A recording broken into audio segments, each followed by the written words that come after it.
Hello everyone, Dr. Shabazz here, and I'm going to be presenting material pertaining to chapters 9 and 10. This is indeed a very critical chapter because it deals with finance and monetary policy. And although we've been talking a lot about trade, we've been talking about international flows of resources, we've been talking about employing resources, all the different economic and trade theories that were postulated so that countries can use it to make best use of their resources.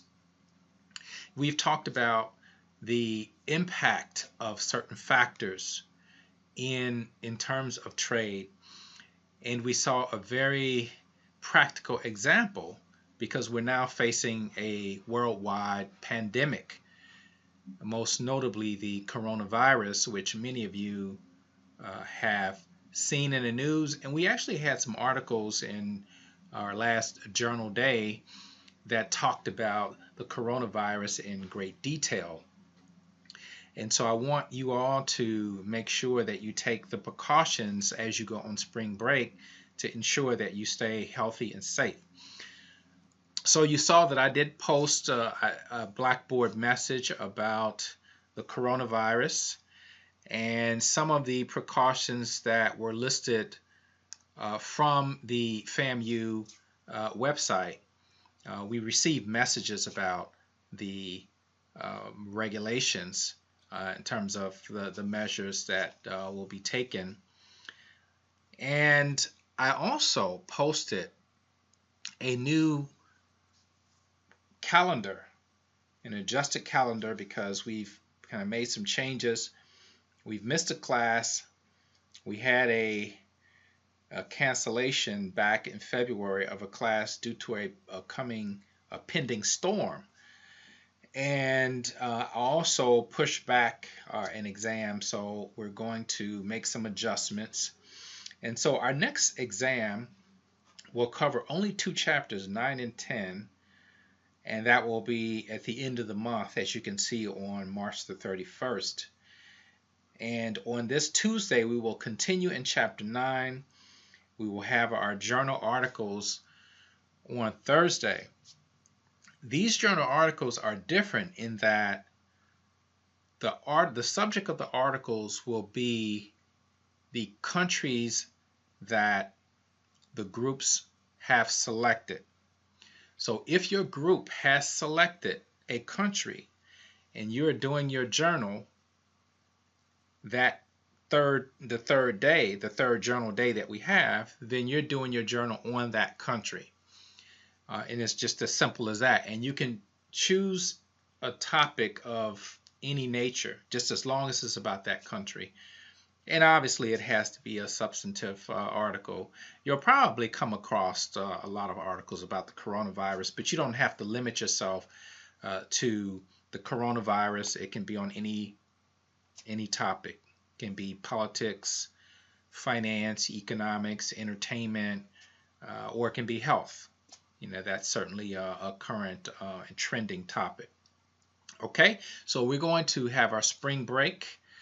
And I have a quiz that we're going to do, and then when we come back, you'll submit that quiz.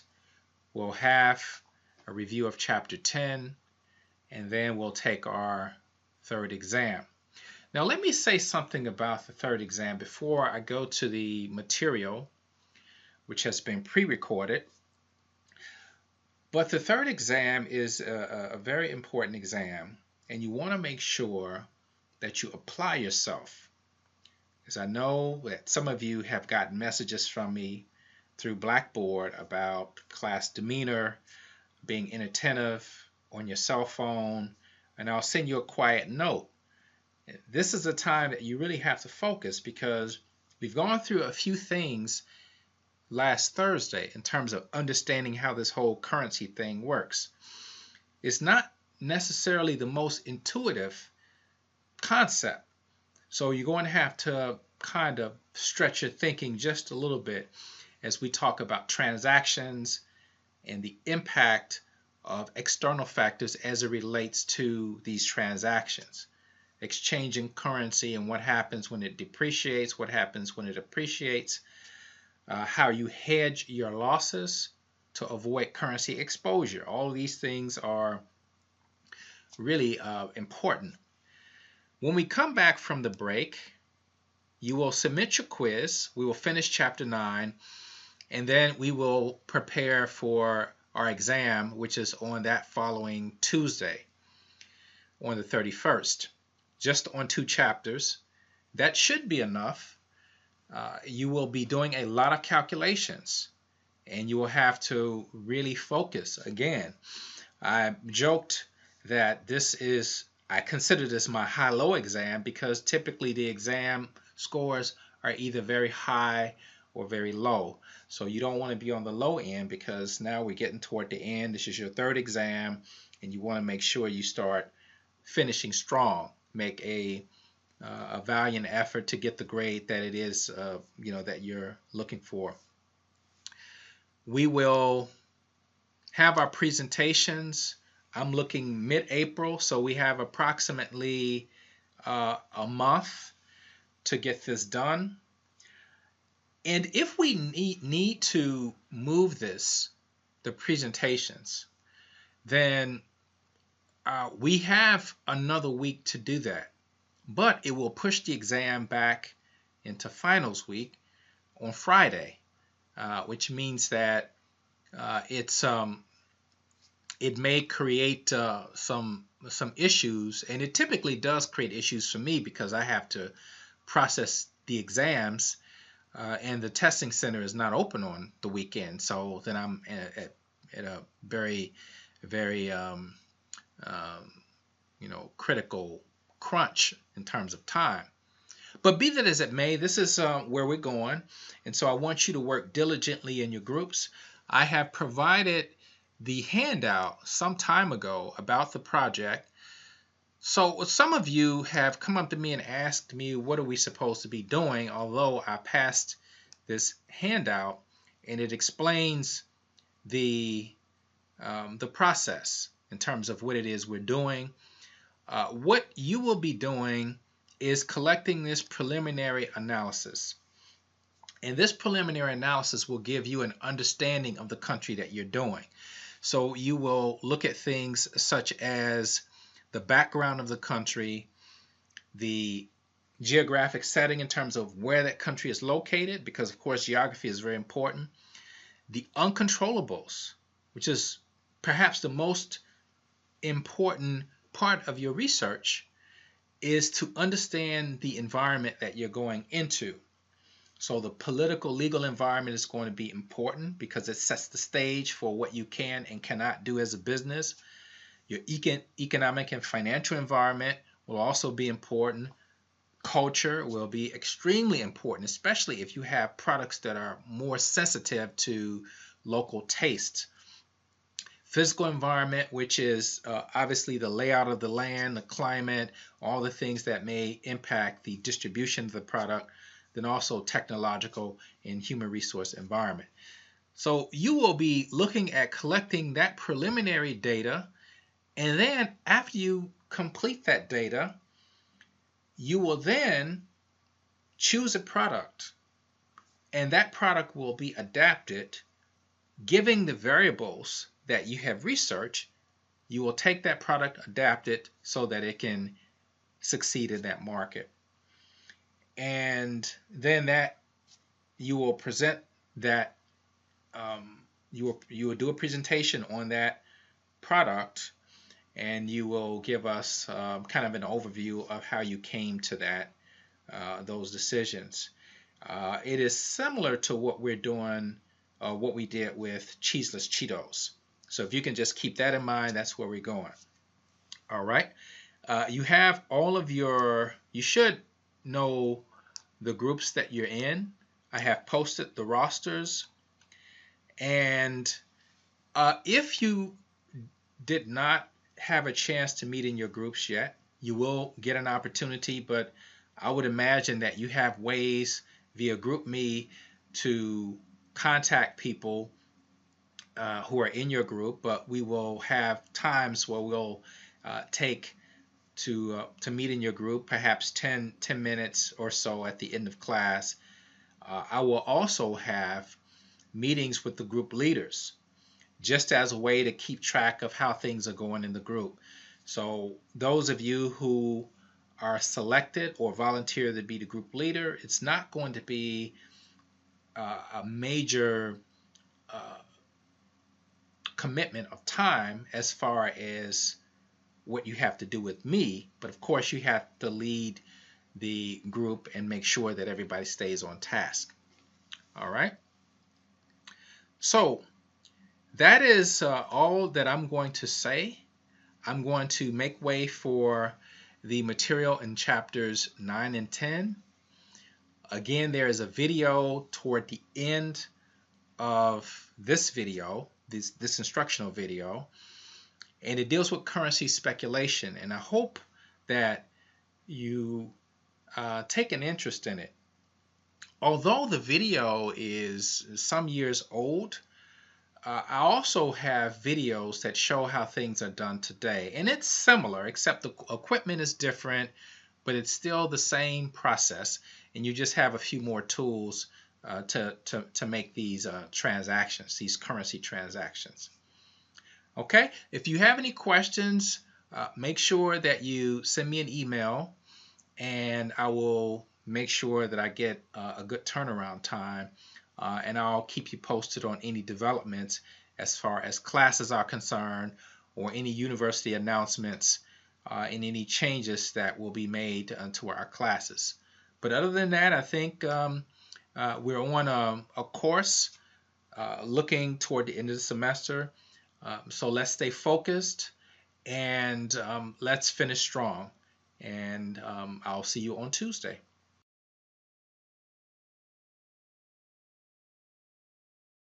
I will begin this review starting with chapter 9.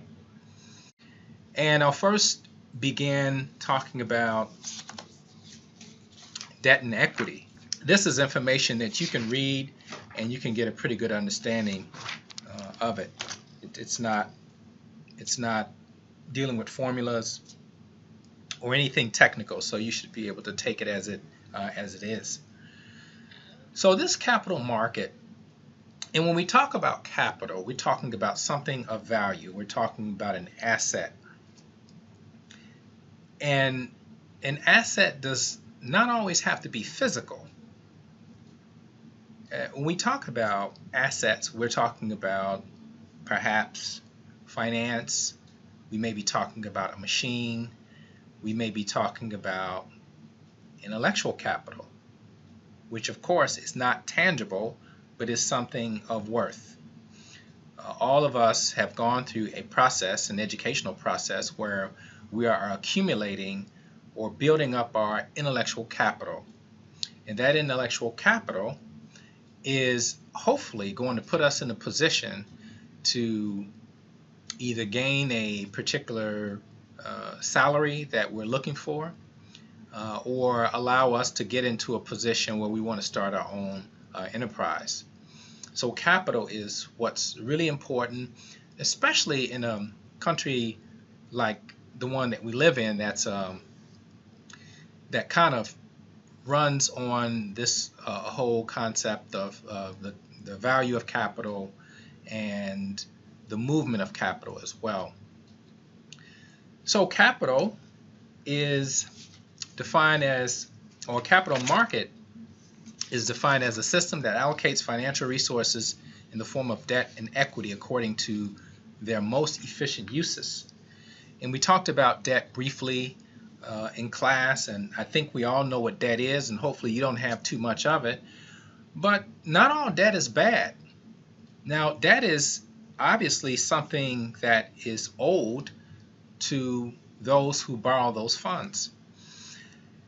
And we want to leverage that debt, meaning that whatever debt that we take on, we want to turn that into something of value. So if you take out a student loan, ultimately you want to turn that loan into intellectual capital. So that intellectual capital will afford you the opportunity to put your skills on the market. And those who are suitors of your skills will pay you for that intellectual capital. So student loan debt is actually a pretty good debt. There's other types of debt. Obviously, there's debt if you buy real estate, or you pay a mortgage, or if you buy a car, it's a car note. If you use credit cards, then you have credit card debt, which is a type of debt that you don't want to get too much of. It's not the best type of debt, but the value proposition of credit card debt is it's very convenient, and it offers you the ability to get some merchandise without having to pay for it now. But there is a cost that goes into the payment, which is called interest. And I believe you all know how that works. And one of the ways that banks make money is that if they give you a loan, they charge a particular amount of interest, and that interest accrues over a period of time, after which you owe the principal and the interest, which is added to it. Now, for credit cards, you may pay a minimum, but you don't want to stretch that out over a long period of time in terms of paying a debt back, because over a period of time, that interest that you've paid back will have more than paid for the product or service that was rendered. So that's the whole catch with when you talk about debt, is that you want to stay on top of it so that the fees do not basically outstrip the value of what you purchased. It's not really a good idea when you talk about eating out a lot and charging everything on a credit card. Just imagine you have purchased your groceries and things that you need on a credit card, and you've eaten it, let's say within a week, but then your bill comes at the end of the month, but then you have to pay for that. You're having to pay for something that you've already used, whether it's a hamburger, or a fancy dinner, or whatever you have consumed. You're paying interest on something that you have already eaten. You've already gotten the value out of it, but you're still paying for it months after you've consumed it. Now, that's typically not a good way to leverage a debt. Generally, it's going to be for things that you cannot pay for, and not things that you would normally pay for in cash. Now, there are different types of debt. Now, I talked about the various types of debt. There are also bonds, which are issued by governments. They're issued by companies, and essentially it's a way to raise capital. It's a way to raise money. A couple of years back, Greece, which was in trouble economically, were issuing bonds. They were selling government bonds to those who wanted to take a chance on the hope that Greece's economy would turn around. And once that bond matures, then Greece would then be responsible for the accrued interest and the face value of that bond. So it's a way of raising capital, and it's obviously a debt that the issuer of that bond owes you at the time of maturity. Then there's equity. Equity is basically ownership. And if you buy a house, I mentioned in class that if you don't pay for it in full, then you're the part owner of that property. You may have paid 20%, a down payment on that property. You take the rest out in a loan. The bank holds the property until you have completed payment for that property. Each time you pay on that property or pay your mortgage every month, you're increasing your ownership or equity in that property. And the same thing goes with stocks that you may buy. If you buy shares in a company, you are a part owner, which is why if you are a shareholder, you get to vote on perhaps the direction of the company in the shareholders meeting. You can determine perhaps whether the CEO is doing a good job or not, and the board of directors can actually remove that CEO. And the shareholders have some influence in terms of the direction of the company because they are the ones that are part owners or have invested in that entity. So this is a photo that I took at the Makati Stock Exchange in Manila, Philippines.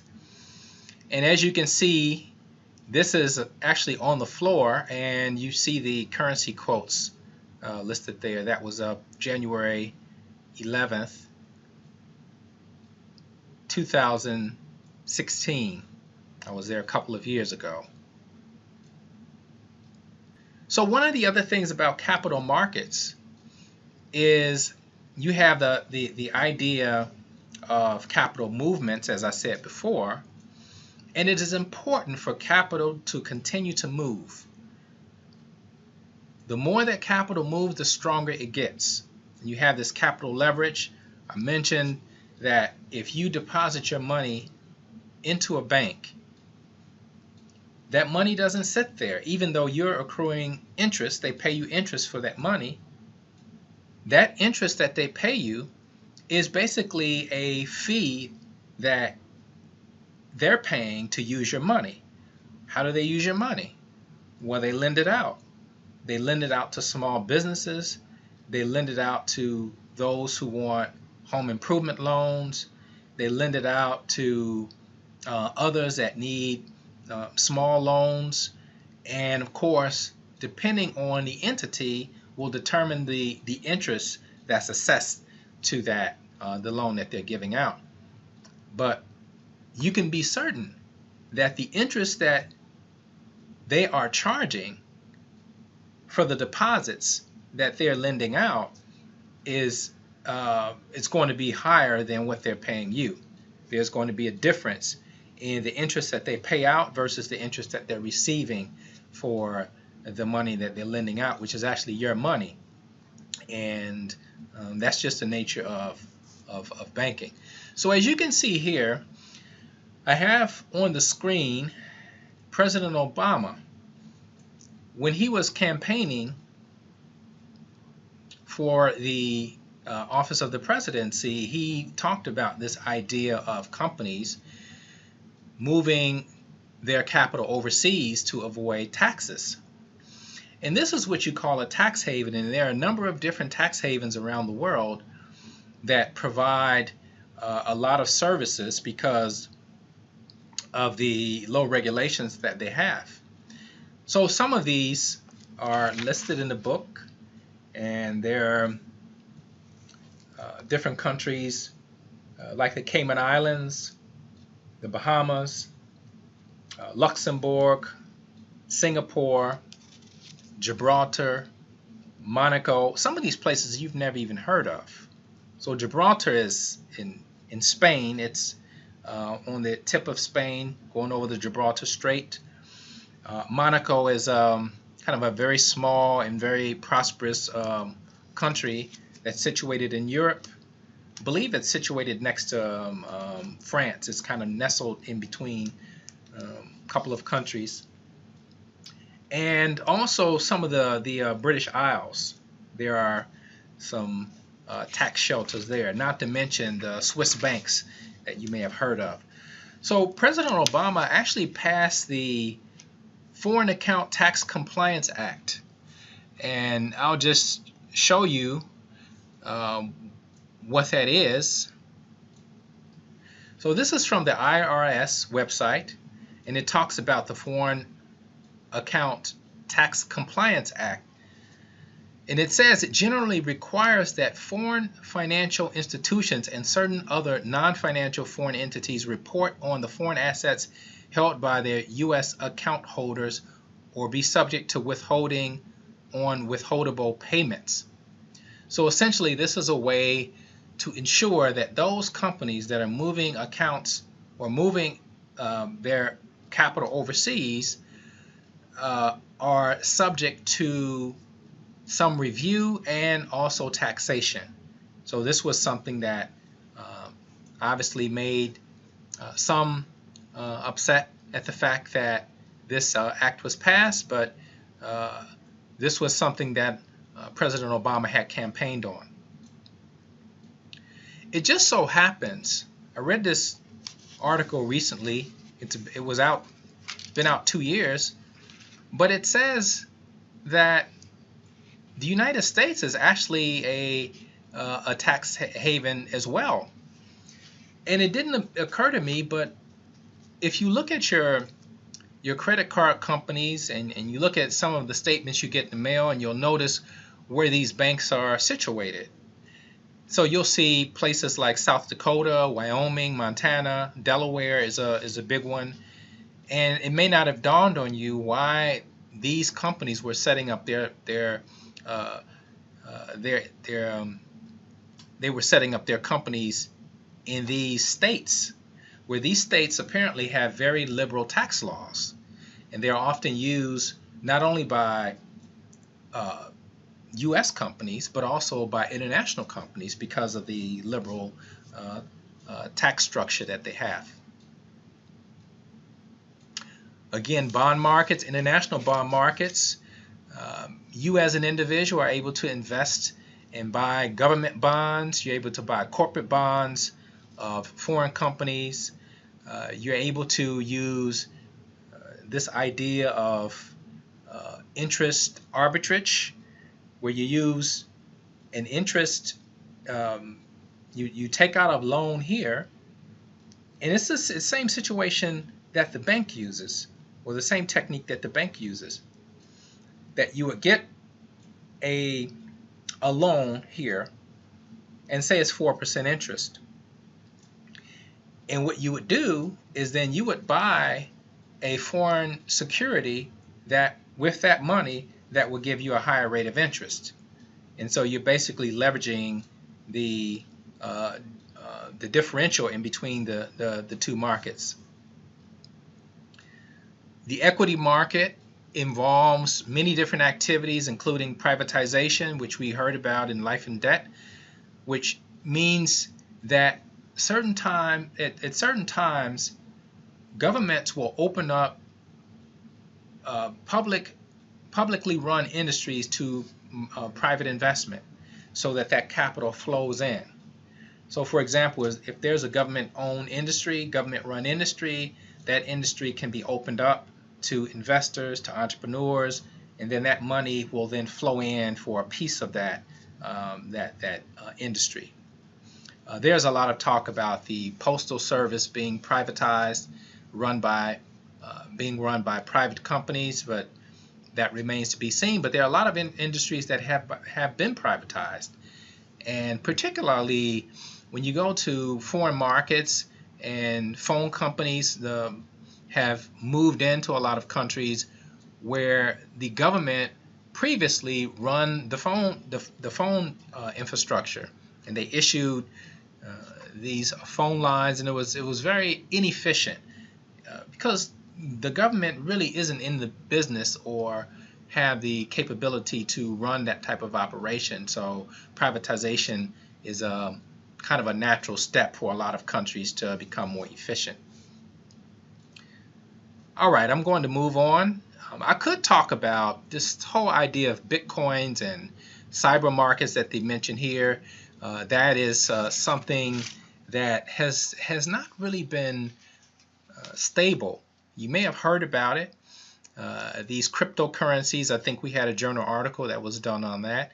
But that is something that you should keep your eye on, because it's a market that is developing as we move into more virtual payments and digital currencies and e-payments, and I think it will be something that will catch on in the future.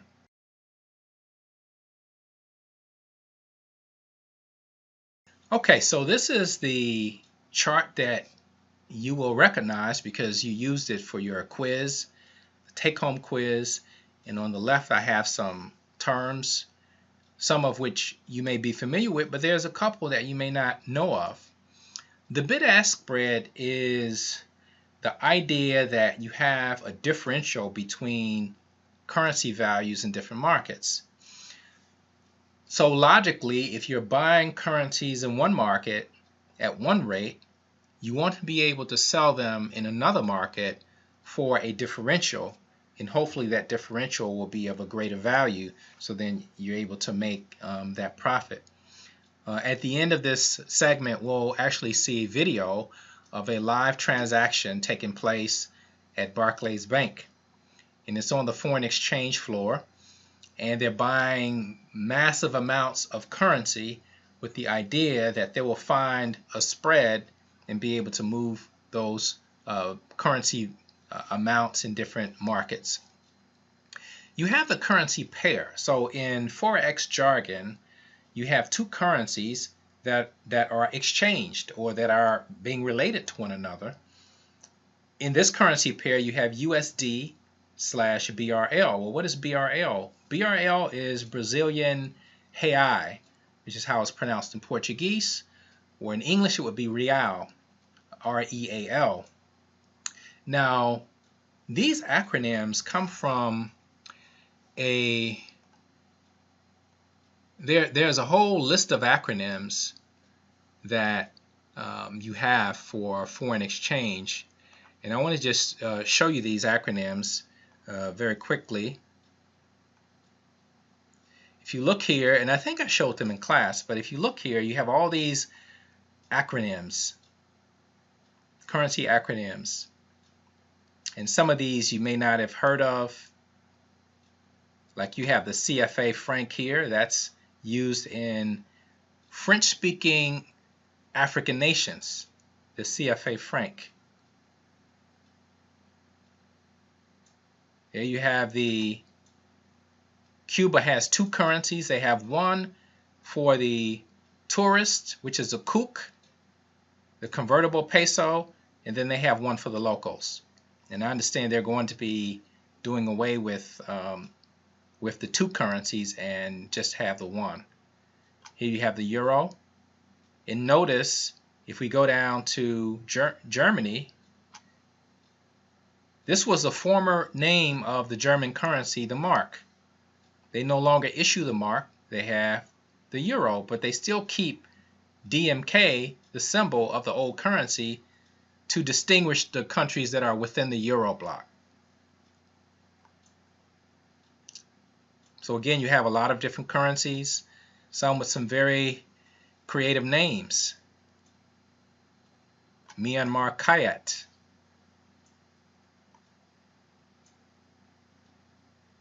Very interesting. But this gives you an idea of the amount of currencies that are out there in the market. Not all of these are traded. Some of these are not convertible because there is a lack of confidence of those currencies on the market. So that's the one issue with currencies is you want to stick to the ones that are considered the harder currencies. There's also something called a basis point.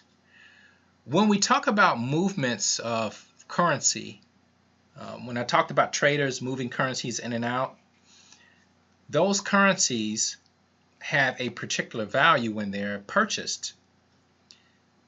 Traders, when they look for these differentials, they look for movements of basis points. Now, basis points, as I'll give you a definition, this is from Investopedia, but basis point refers to the common unit of measure for interest rates and other percentages in finance. One basis point is equal to 1/100th of 1% or 0.01%. or 0.0001.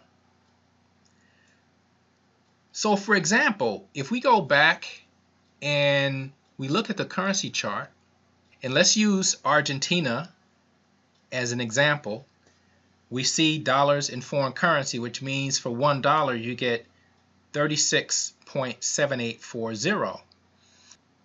If it goes to 36.7842, it has moved 2 basis points. Now that would be good for me, because if I can find a buyer to buy at the increased rate, then I make a profit by that differential. And if I'm trading large sums, then that differential is multiplied by the amount that I'm selling. And so many foreign currency traders make a fortune by buying and selling currencies and looking for that tiny differential to so that they can earn these profits. The idea of currency conversion, I think we understand that, moving currencies from one market to the other. There's a very interesting video that I would like to show you at this point. There is a lot of information. This is one such video that will give you an idea of how foreign exchange rates work. And it's only it's about 5 minutes, so we'll take a look, and hopefully this will give you a deeper insight. Maybe you've traveled to Britain and exchanged your American dollars for British pounds. You may have wondered why you get less British pounds for each American dollar that you change. If so, you've experienced exchange rates in action. But do you understand how they work?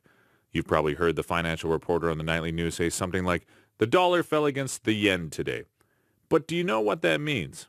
In this video, we'll tell you what exchange rates are and explain some of the factors that can affect the value of currency in countries around the world. National currencies are vitally important to the way modern economies operate. They allow us to consistently express the value of an item across borders of countries, oceans, and cultures.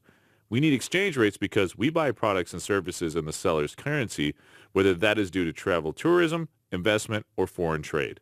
The exchange rate is simply the cost of one form of currency in another form of currency.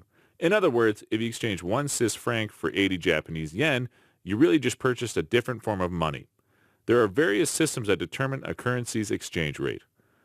Historically, governments entrusted the gold standard system as a way to formalize exchange rates. Under this system, all currency represented a real amount of gold held in a vault by that government. However, the system was flawed because countries needed to hold large gold reserves in order to keep up with the volatile nature of supply and demand for currency.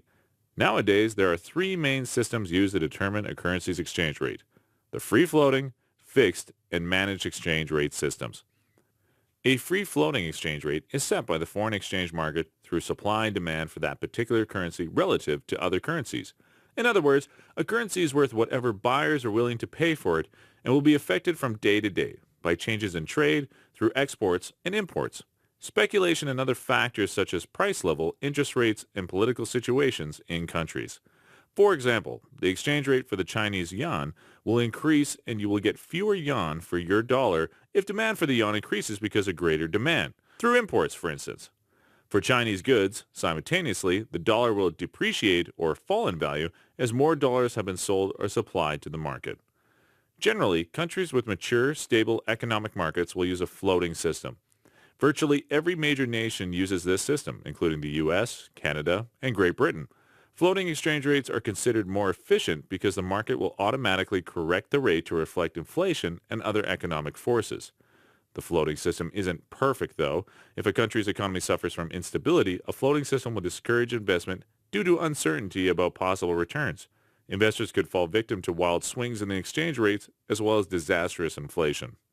The alternative system is a pegged or fixed exchange rate system. This is where the exchange rate is set and artificially maintained by the government. The rate will be pegged to some other country's currency, usually the US dollar, and will not fluctuate from day to day. A government has to work to keep their pegged rates stable. Their national bank must hold large reserves of foreign currency to mitigate changes in supply and demand. If a sudden demand for a currency were to drive up the exchange rate, the national bank would have to release enough of that currency into the market to meet the demand. They can also buy up currency if low demand is lowering exchange rates. Countries that have immature, potentially unstable economies usually use the peg system. Developing nations can use this system to prevent out-of-control inflation to keep its products cheap and foreign products expensive, both of which are good for the balance of trade. This is why China has been criticized because it has kept its currency value artificially low in order to make exports cheaper and maintain a favorable trade balance. In reality, few exchange rate systems are 100% floating or 100% pegged. Countries using a pegged rate can avoid market panics and inflationary disasters by using a managed floating exchange rate. They peg their rate to the US dollar, and that rate doesn't fluctuate from day to day. However, the government periodically reviews their peg and makes minor adjustments to keep it in line with the true market value. This is similar to the semi-fixed exchange rate system, which differs by the fact that the interest rate is permitted to move between bands of fluctuation, but is ultimately given a specific target, which is the dominant aim for economic policy making through interest rate. Floating systems aren't really left to the mercy of market forces either. Governments using floating exchange rates make changes to their national economic policy that can affect exchange rates directly or indirectly. Tax cuts, changes to the national interest rate, and import tariffs can all change the value of a nation's currency, even though the value technically floats. The next time you cross a border and trade your money for that of another country, remember that economic forces across the world help determine that exchange rate. In fact, when you exchange currencies, you're one of those economic forces. You're helping to set the exchange rate too. Got a question that you want us to simply explain? Ask us in the comments. So as you can see, that was a very short video talking about the exchange rates and some of the mechanisms. Some of the terms used in the video were beyond the scope of this course. You would have to take international finance class in order to better understand what they mean by these bands, which is kind of this range of allowable rates for currency.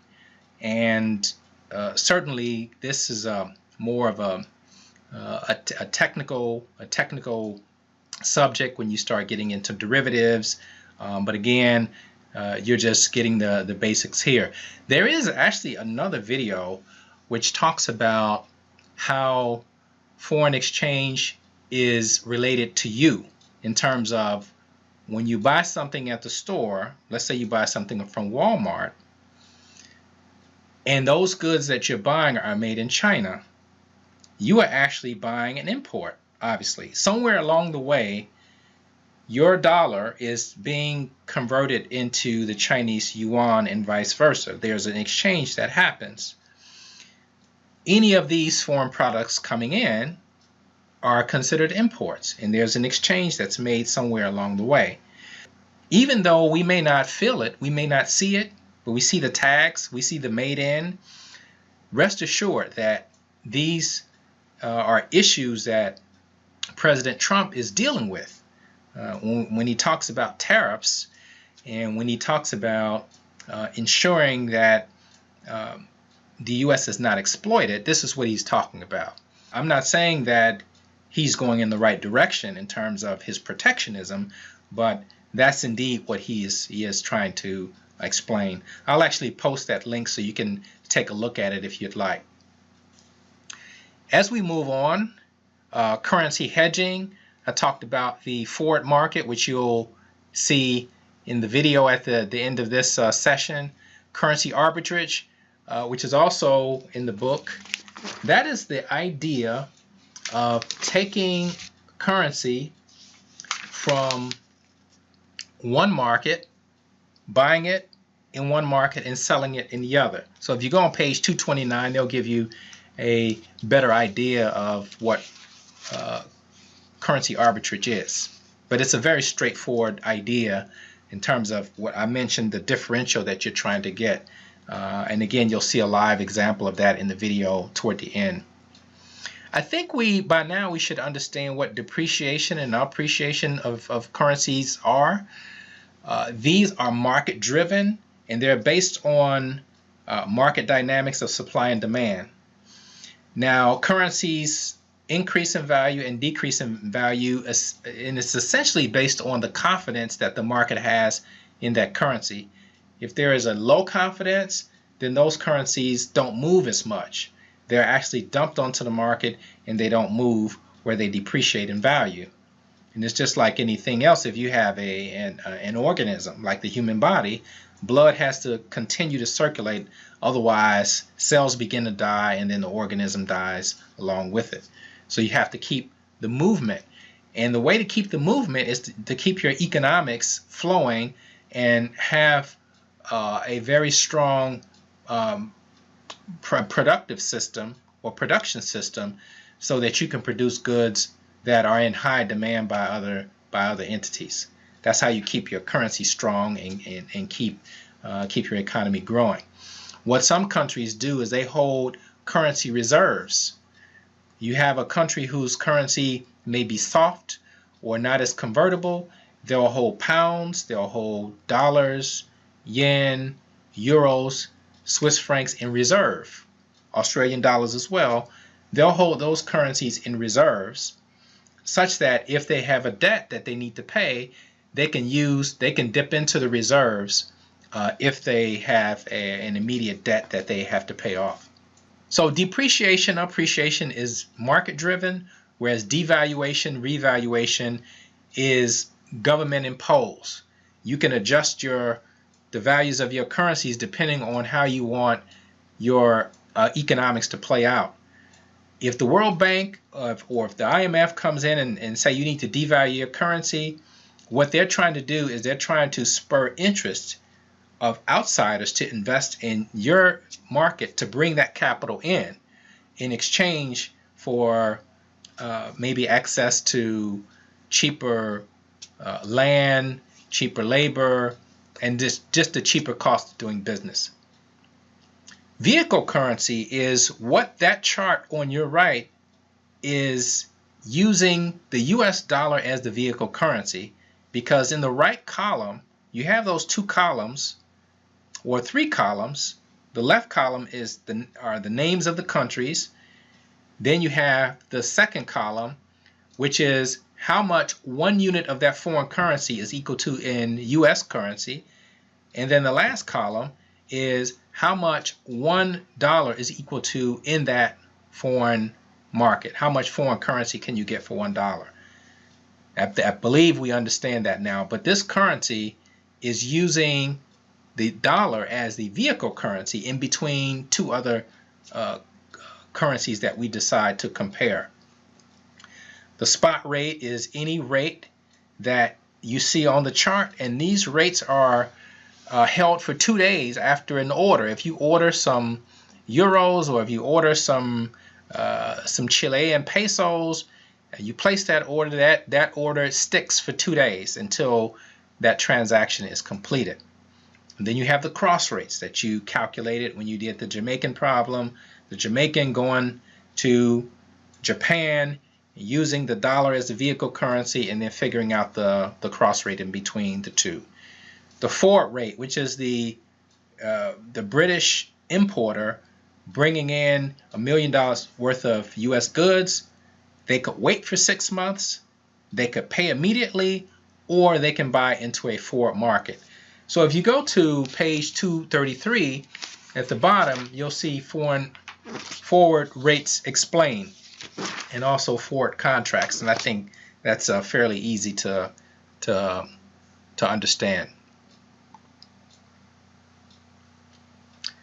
So the direct and indirect quote in terms of quoting currencies, I'll just say this, that all of the currencies that you see are inversely related. So here, if you have 90 yen to $1, that is a quoted currency. Obviously, 90 is the yen, 1 is the US dollar. So it's 90 to 1. Now, that tells you how much $1 is equal to in yen. Now, how much is a yen equal to? 1 over 90. It's simply the inverse. And I was telling you about that 1 over x button. That 1 over x button would come in handy about right now if you wanted to know how much 1 yen is equal to in US currency. You put 90 in, you hit the 1 over x button, and then it gives you that amount. So again, these currencies, all currencies, are inversely related. when they're being converted or when they're being compared, they're inversely related. When one appreciates, the other depreciates. When one depreciates, the other appreciates.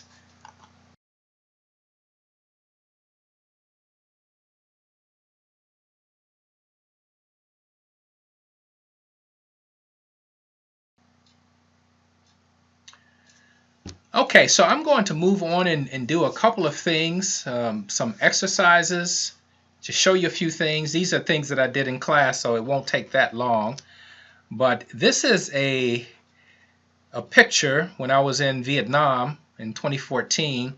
We were actually at a security exchange company, and we were walking on the floor. These are other professors from other universities that were also on the trip. And I'm just holding up currency notes that I collected while I was there. I think some of those were in my wallet as well. Sometimes I carry around currency notes just in case I see someone, or especially if I see a small child. And let's say, for example, their parent, I get into a conversation with their parent, then sometimes I'll show them the currency notes, and usually children like to see things like that because they've never seen foreign money before. So again, the dynamics, currency dynamics, I want you to make sure that you understand this idea of appreciation and depreciation. On the exam, you'll have some questions. Well, I have two quotes, and you'll have to tell me whether that currency appreciated or depreciated. Again, you can't just look at the number, that number, that the quoted currency, you just can't look at that.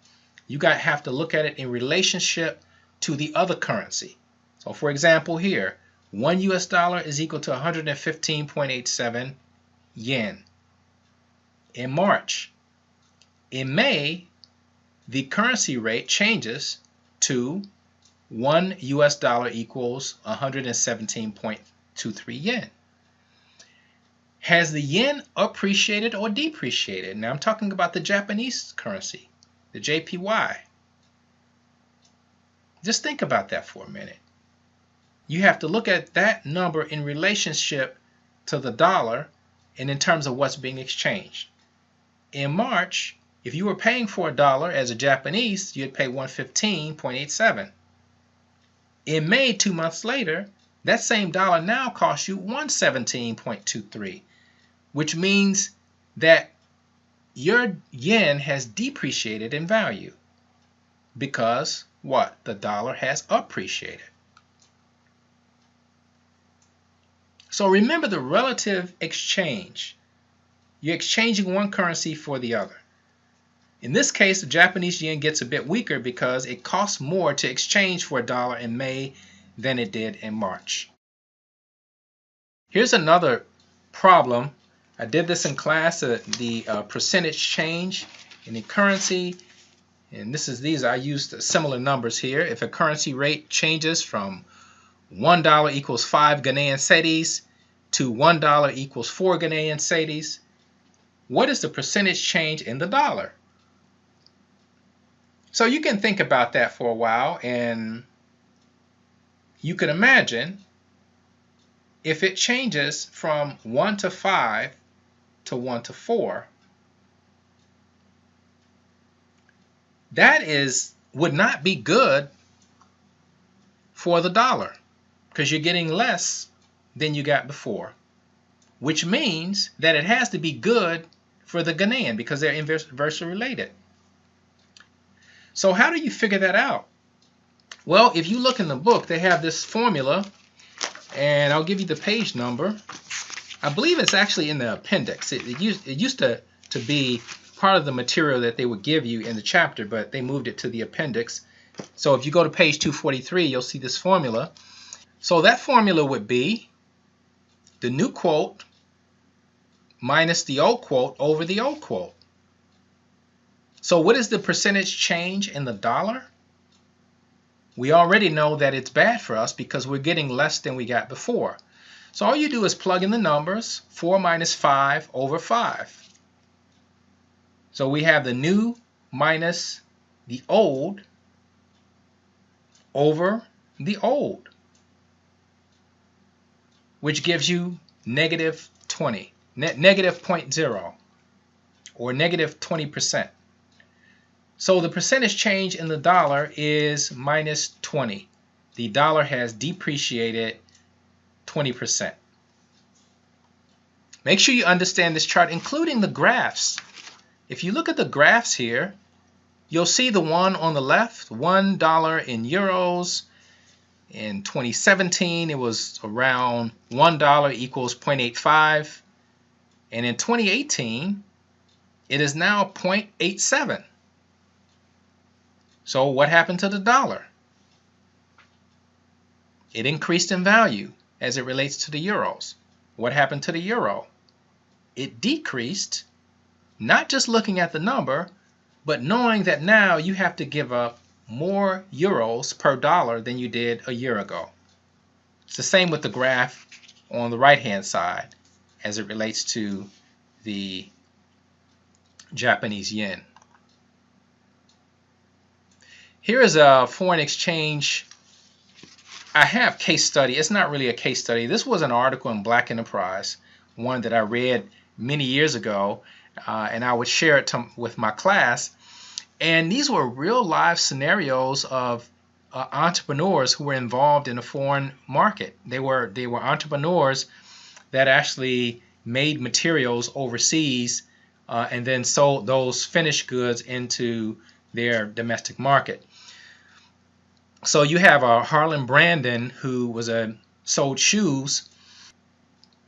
He manufactured his shoes in Italy, and then those products were shipped to the United States. And the shoes were between $90 and $110. But he realized that he was not making the margins that he needed to make because the euro kept getting stronger and stronger, which meant that the dollar was getting weaker and weaker. So the amount of materials that he would buy were getting more expensive. So he said, I just couldn't continue. So what he did is he decided that because the euro went from €1 to 98 to now €1 to 116, strengthening over that period of time, according to this article, a year's time, it went up quite a bit. So he decided that he was going to move manufacturing over to India, where the dollar was still strong, manufacture his goods there, and then send those to the U.S. For the U.S. market. This will look familiar because this is what you saw on the exam. The numbers, you want to make sure you have your method understood. You're essentially taking an amount of money and you're converting it to another currency. Now, when you do that, you have to have what? You have to have the exchange rate. So typically, it's an amount of money times the exchange rate. Now, how do you determine how to use that exchange rate? Well, in this situation, you had exchange rates that were given. So to figure out how you calculate the 125, how you convert 125 Jamaican dollars to US, you take 125 and you multiply it by that exchange rate. Now you're actually converting $2,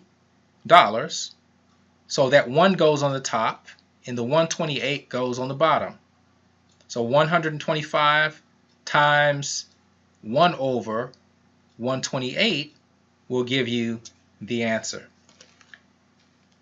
And I believe that answer was $976.56. Now for the second half, you had 95,000 Jamaican dollars being converted into yen. Now here I give you two quotes. And some of you converted 95,000 into 95,000 Jamaican dollars. Some of you converted 95,000 Jamaican dollars into dollars first, and then you use the yen quote, which also works. And as a matter of fact, that might be more logical because I'm not sure if Jamaican dollars are convertible in the Japanese market. The Japanese may require you to have some other stronger currency that they can convert. But in this case, the cross rate would have been 112.28 over 128 because we're going 2 yen. We're trying to convert 2 yen. So that's 2 over from 112.28 over 128. Now again, these two values are equal to $1. So this is how you're able to get the exchange rate between both of them. And here we're trying to determine how much 1 Jamaican dollar is equal to in Japan. If you know how much 1 is equal to, you know how much 95,000 Jamaican dollars are equal to. So that's how you're able to use the cross rate to get the target currency.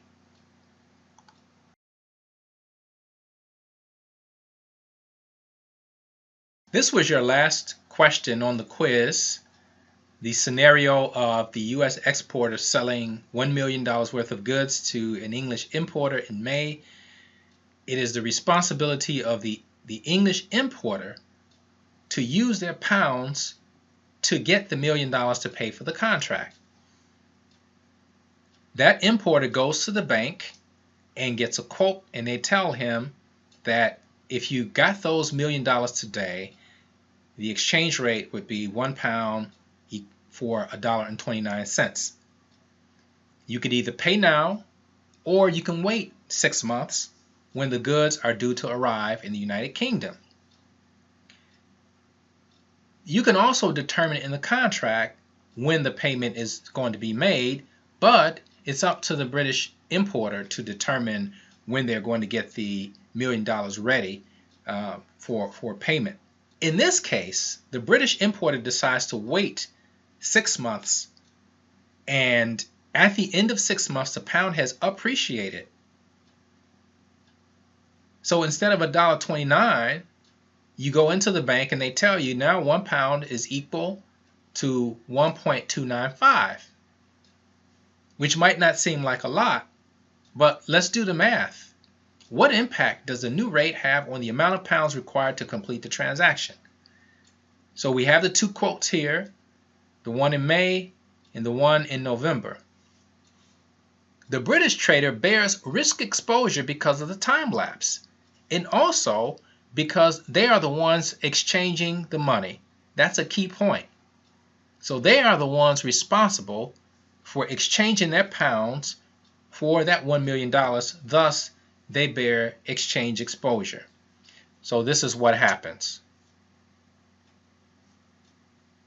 In May, the importer would pay the amount of 775,193.8 pounds.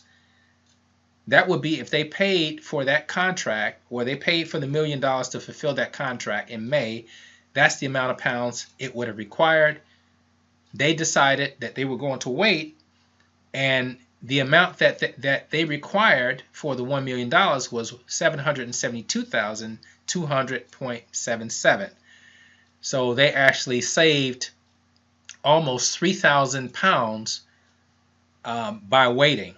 Now, it doesn't always happen that way. The pound could have depreciated and they would have owed more. In order to protect yourself, that is when you engage in the forward market and lock in the rate of exchange and have your dollars, your $1 million delivered to you in 6 months at a specified rate. All right, I'm going to move on to Chapter 10, and the way I'm going to do Chapter 10 is to show you the video that I mentioned to you that discusses this idea of foreign exchange markets. It also gets into some of the topics in Chapter 10, which is monetary policy. Even gives you a history lesson. And I think it will be very interesting to see now that you've had some exposure to some of these institutions, you can get an idea of how this system was created. So I'm going to cue this up.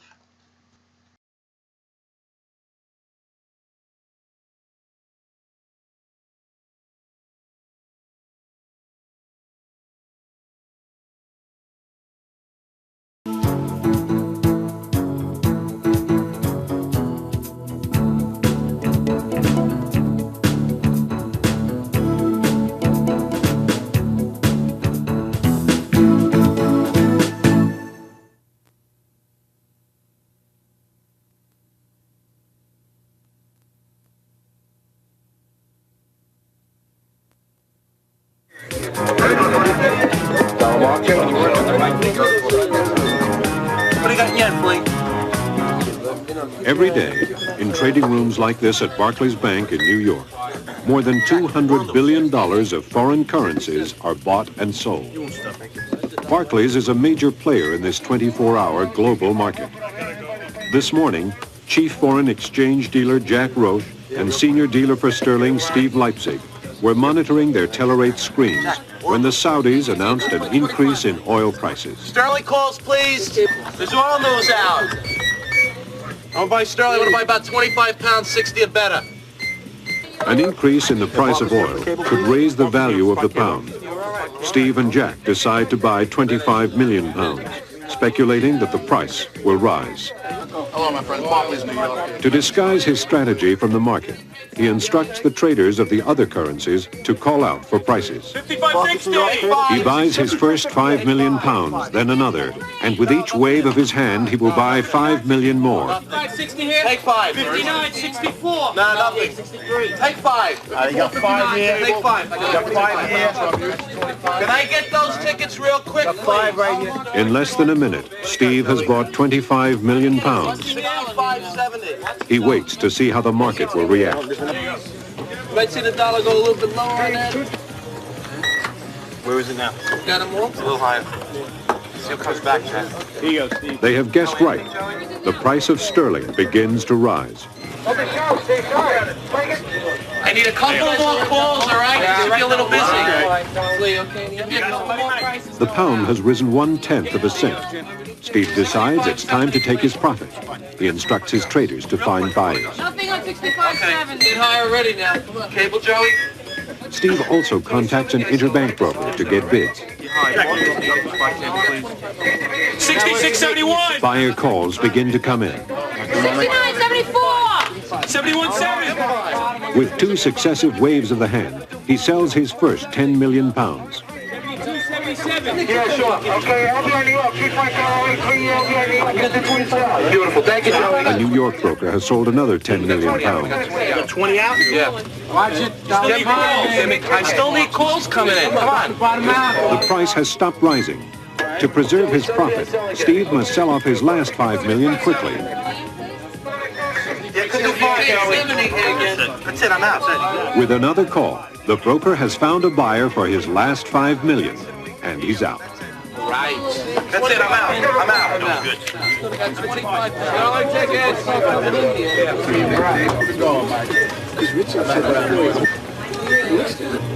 $32,000. In less than 3 minutes, Barclays traders have made a profit of $32,000, buying and selling 50 million pounds. This real-life transaction was an example of currency speculation, one way in which international businesses can participate in the foreign exchange market. Other ways international business participate in the foreign exchange market are the facilitation of international trade and investment, and the investment of spare cash in short-term money market accounts abroad. Although these 3 avenues of participation in the foreign market offer international businesses vast opportunities, adverse changes in the exchange rates can make seemingly profitable deals unprofitable, even disastrous. That's why, in today's global economy, it is absolutely critical that international businesses understand the influence of exchange rates on the profitability of trade and investment deals. The foreign exchange market is a market for converting the currency of one country into that of another country. This market has grown due to a shift away from a fixed world economy and an increase in global communications technology. I think it's fair to say that the new technology has linked the world into virtually a single efficient capital market. New instruments and further advances in the technology will probably enhance that capability even further and mean that ultimately we're living in a world that's not only economically interdependent, but financially almost a single unit. Government economic policies used to be subject to a system of fixed exchange rates established at the World Monetary Conference at Bretton Woods, New Hampshire. If a country's trade balance went into deficit, foreign central banks would demand gold in exchange for currency. If a nation remained in deficit too long, it would lose its gold and its ability to trade with other nations. But a fixed system not permitted to be responsive to the free market was vulnerable to periodic crises. These crises took the form of sudden devaluations.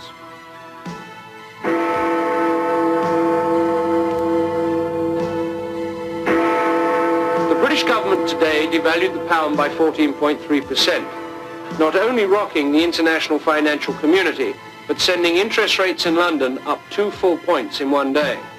The devaluation. The reverberations of the devaluation echoed throughout the free world. Other nations whose economies were closely linked to Great Britain's devalued their currencies as well.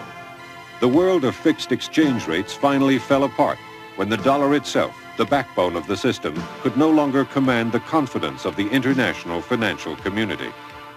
I have directed Secretary Connolly to suspend temporarily the convertibility of the dollar into gold or other reserves. I was there at the time in the government in 1970 and 71 when this thing became acute, and we were considering even stronger measures such as imposing quotas on imports from Japan in order to defend the dollar. So it was at that point that it was decided that rather than put the economy and the whole world economy through such a ringer in order to avoid all these interferences with international trade and capital movements, the thing was just to let the dollar go down. I am determined that Nixon called his action at the time a technical one to stabilize the sinking dollar. But in fact, he had lowered the curtain on the era of fixed exchange rates. Yet even amidst the turmoil of the currency crises, no one was certain that one era had ended and another just begun. In the 1960s, the foreign exchange traders that I knew then relied awfully heavily for their information on the morning newspaper when they read on the train on the way to work. And if there were not a currency crisis in Britain or France or someplace like that, they might read, there would be a news ticker somewhere in their office that they might look at occasionally, but there was no heavy demand for information about where the market was because the price was fixed. The market was a totally different market. We did not trade between banks here in New York. We only used to use brokers. We used to trade with our correspondents abroad via telex machines. To make a direct phone call overseas, it used to take probably a half hour because you had to go through the operator. Direct dialing did not exist. With technology today, you can buy $50 million in a matter of 20 seconds. By early 1973, governments had lost the ability to set the price of their currency. With the majority of the money held in the market in private hands, central banks were no longer the force they were in the 60s. That power had shifted to the traders. I don't think anyone in the financial industry could have been sitting here 10 years ago and anticipated the dramatic changes that have occurred in technology, in deregulation, and in internationalization of financial markets. It has been a booming industry, not just booming financially, but in terms of innovations, in terms of new ideas and new techniques. As the foreign currency market has grown, it has also become more complex, creating a need for different exchange rates. Spot exchange rates are the standard rates at which a foreign exchange dealer converts one currency to another on a particular day. This rate is necessary to execute transactions immediately, but is not always the most favorable rate. A forward exchange rate is an exchange rate that governs future or long-term transactions. The rate locks in a rate of exchange for future use. This rate is agreed upon by both parties in the transaction and is based on expectations of what the market will do over the time period agreed upon. Another way to control rates of future transactions is by using a currency swap.